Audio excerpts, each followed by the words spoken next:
தாவேக ஆட்சியில் இன்றைய தினம் 23 அமைச்சர்கள் தற்பொழுது பதவியேற்று கொண்டனர். அதன் காட்சியை நாம் நேரலையாக பார்த்தோம். இதுகுறித்து தொலைபேசி வாயிலாக தன்னுடைய கருத்துக்களை பதிவு செய்ய நம்மிடையே இணைகிறார் மூத்த பத்திரிகையாளர் தராசு ஷியாம் அவர்கள். வணக்கம் திரு தராசு ஷியாம். கட்சி தொடங்கிய ஒரு 3 ஆண்டுகளில் ஒரு கட்சி ஆட்சி மாற்றம் ஏற்படுத்தினது மட்டும் இல்லாமல் இன்றைய தினம் அமைச்சரவை பட்டியல் வெளியாகி அமைச்சர்களும் பதவியேற்றுக் கொண்டனர். இந்த ஒரு விஷயத்தை நம்ம எப்படி பார்க்கலாம்? கூட்டணி யுகம் பிறந்திருக்கிறது. அது ரொம்ப முக்கியமான விஷயம் என்று நான் பார்க்கிறேன். தமிழ்நாட்டில் நாங்கள் காங்கிரஸ் மந்திரிகளை 1966 கடைசி 67 பிகினிங்ல பார்த்ததுதான். எனக்கு கல்லூரி முதலாண்டு அது. அதுக்கு பிறகு இத்தனை ஆண்டு காலம் கதர் கோட்டையில் இல்லை. இப்போது மீண்டும் 2 அமைச்சர்கள் ரொம்ப முக்கியமான திருப்பம் தான். மற்றபடி தாவேகாவை சேர்ந்த அமைச்சர்களுக்கு எம்எல்ஏக்களுக்கு அமைச்சர் பதவி எல்லாருமே ஃபர்ஸ்ட் டைம் எம்எல்ஏ தான். எனவே அனுபவம் வாய்ந்த அமைச்சர்கள் வேண்டும் அப்படியெல்லாம் நம்ம சொல்ல முடியாது.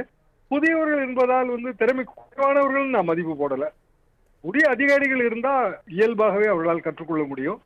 பெண்களுக்கான பிரதிநிதித்துவம் கிட்டத்தட்ட 4 பெண் அமைச்சர்கள் நினைக்கிறேன். அதெல்லாம் சரிதான். பட்டியல் இனத்தவருக்கான பிரதிநிதித்துவம் அதுவும் சரிதான். நான் பார்க்க வேண்டியது முக்கியமானது என்னவென்றால் திமுக இனி அதன் கூட்டணியை எப்படி கட்டமைக்க போகிறது என்று. காரணம் 2 அமைச்சர்கள் பதவி காலியா இருக்கு. 35 தான் மேக்சிமம் போட முடியும். 33 போட்டாச்சு. 2 காலி. 2னா 1 விசிகாவுக்கு 1 ஐயுஎம்எல்க்கு. அப்படிதான் நம்ம புரிந்து கொள்ள முடியும்.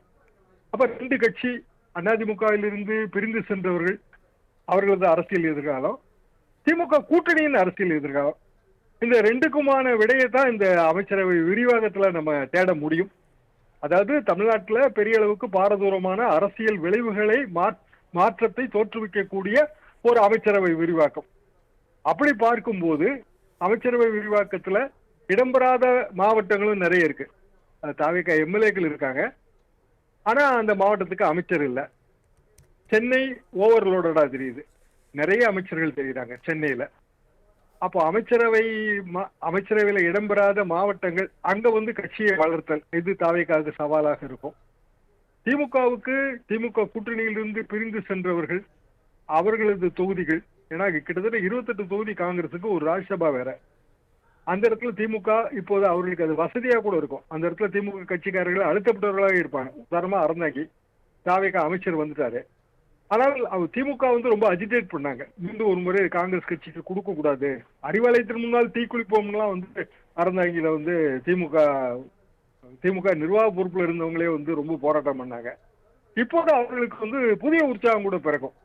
ஏனென்றால் மீண்டும் அந்த பகுதியில் திமுக வேறுவிட செய்யலாங்கிற ஒரு பெரிய உணர்வு வரும்.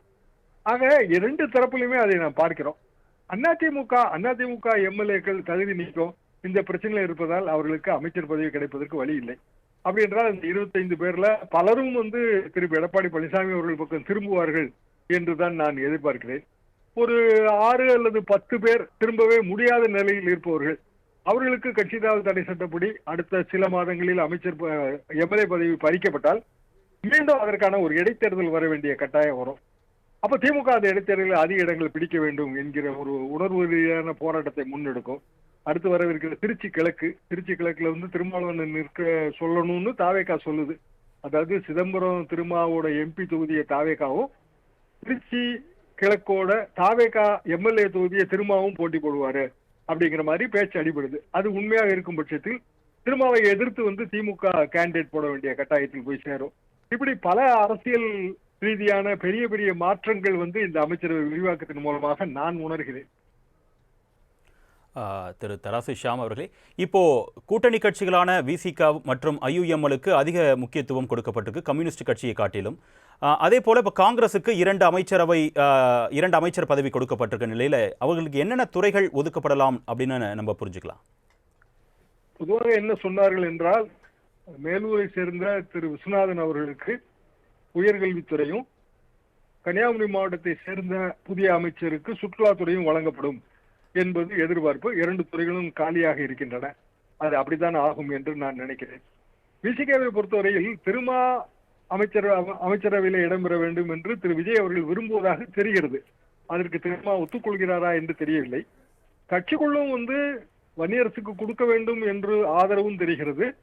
வேண்டாம், இது கட்சிக்குள் வேறு பிளவுகளை ஏற்படுத்தும், கட்சிக்குள் ஏற்கனவே கொஞ்சம் அதிருப்தியில் இருப்பவர்கள், உதாரணமா ஷானவாஸ் போன்றவர்கள், அவர்கள் திமுக பக்கம் போவதற்கான வாய்ப்பு இருக்கிறது எனவே திரும்பவே அந்த அமைச்சரானால் இதுல இந்த பிரச்சனை வராது என்று ஒரு குரல் தெரிகிறது. அது என்ன முடிவு அவர்கள் எடுப்பார்கள் என்று நமக்கு தெரியாது.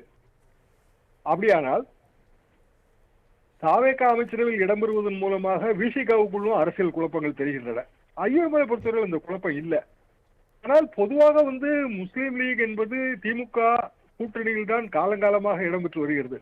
ஒரு முறை முன்னாள் அமைச்சர் துரைமுருகன் திமுகவின் பொதுச் செயலாளர் அவர் பேசும்போது முஸ்லீம் லீக் மட்டும்தான் எங்களுக்கு ஓல்டு கஸ்டமர், எந்த கூட்டணியிலும், அதாவது அப்ப தேமுதிக வருதா வரலையாங்கிற குழப்பம் இருந்துச்சு.